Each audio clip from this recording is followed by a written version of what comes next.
Hello everybody, today we're going to show you some basic instrument maintenance tips you can do at home. We're going to start with our drummers. Guys, your practice pads, if you want to clean them off, a nice disinfecting wipe is the best way to go. Not really much else to do that, all ready to go. You could do the same for your drumsticks if you like. If you're really were concerned about those germs, wipe them down. I'm going to take this moment to apologize for my very wrinkled shirt. All right, ready to go. Okay, we're not really going to use this Clorox wipe for anything else unless you want to wipe down the handles of some of your instrument cases. So for any of you trumpet players, this is an oboe case, whatever it may be. Those latches too, why not? Clean them off. And it's all good to go. All right, we're not really going to be using these disinfecting wipes anymore today. Okay, so next up we're talking double reeds. That's for all you oboe and bassoon players out there. I don't want you using any of this water I've got for this reed. Just put it away nice and carefully when you're done with it and close up that cap and you're ready to go. We're not going to be soaking this reed. And next up, speaking of your instrument, not a whole lot we're going to do for cleaning over this break, but if you're having a hard time getting those corks together, time to throw on some cork grease. If you don't have cork grease, it's a good thing to invest in. A couple of bucks. There we go, and it should go together just fine. That's really all there is to say for the double reeds for right now. Next up, we're going to be talking about our single reed instruments. That's for all you clarinetists and saxophonists out there. Your mouthpieces are very similar, but do remember to take these ligatures off before you start cleaning them. Now, in the green bowl, I've got some warm soapy water. I'm going to put this saxophone mouthpiece in there, rinse it out for a little bit. I'm just using regular old dish detergent.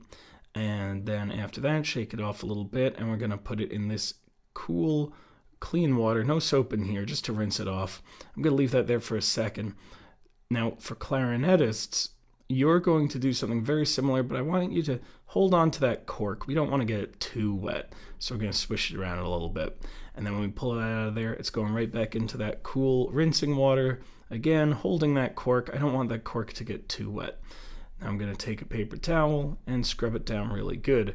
This is the second time I had to do this, so I'm not going to get too much dirt off this mouthpiece. And once this is all done, we're going to do the same exact thing with our saxophone mouthpiece. I guess there was a little bit of dirt in there. Okay, it doesn't hurt to clean twice. All right, wipe down the saxophone mouthpiece. Make sure these mouthpieces are nice and dry. We don't really want them to be very wet when we put them back away. You can leave them to air dry for a moment. Now for your clarinets, we're going to do the same thing we did the oboe. We're not putting them in any water. We're not giving our clarinets a bath. If they get a little stuck, you take some of that cork grease, which I'm having a hard time finding right now. There it is. And you brush down the corks, and the things should go together just fine. When that's all done, you've got a squeaky clean clarinet ready to go. Now for saxophonists, your cork might not need a whole lot of cork grease, but if it does get a little bit stuck, take that cork grease. Well, I don't know how that happened. All right, take that cork grease, put it on the cork, and then you should be good to go. Saxophones don't need to use cork grease quite as much as clarinetists, but it is still handy to have around. Every once in a while you might need it. Now, if you're having a hard time getting the neck into the saxophone, as we do sometimes, there's a real simple solution to this. All you gotta do is take a piece of paper towel. You're gonna soak it in that clean water, not the soapy water, and wring it out dry. We don't want this thing soaking wet. It should just be a little damp. See, nothing's dripping off. That's how I know it's ready to go. I'm going to take this paper towel and just wipe down the outside of the tenon. That's what this thing is called, by the way. I don't know if you knew that. It's the tenon. And I'm also going to be extra careful. I want to make sure to wipe down the inside of the saxophone where it attaches. Sometimes people forget that and it stays stuck.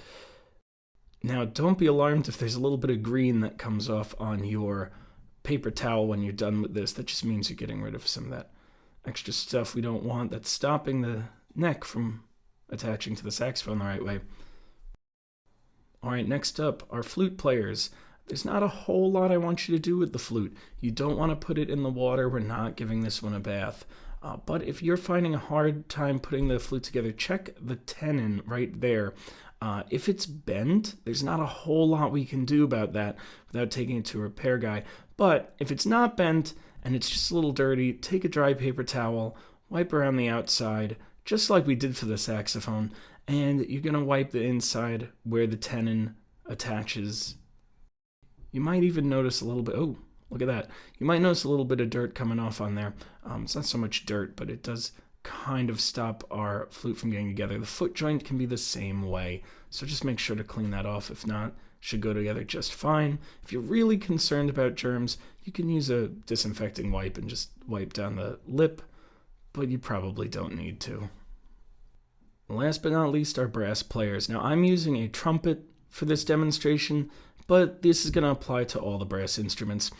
First thing we're going to clean is this mouthpiece here. So I'm going to put that back in the soapy water, just like the saxophone mouthpiece. Rinse it out a little bit, and yep, put it in the rinsing water. This is, again, water without any soap in it. It's just clean water. Get a paper towel ready. We don't want these things to be wet very long, so we're going to dry it off right away. Give it a good scrubbing, and then make sure to get the inside of the cup and try and clean out the inside as best as you can. You're going to want to leave this out for a moment to dry as well, but it should be squeaky clean. Now for the rest of this, we don't want to give it a bath. I don't want you washing off the other parts of the trumpet. We're going to leave it as it is just for right now. And if you are having any trouble with the valves, you know, in school sometimes you put in the oil inside the bottom there, but if one's really, really stuck and you can't get it out, here's what you could do. Unscrew that part of the valve right there, pull it out.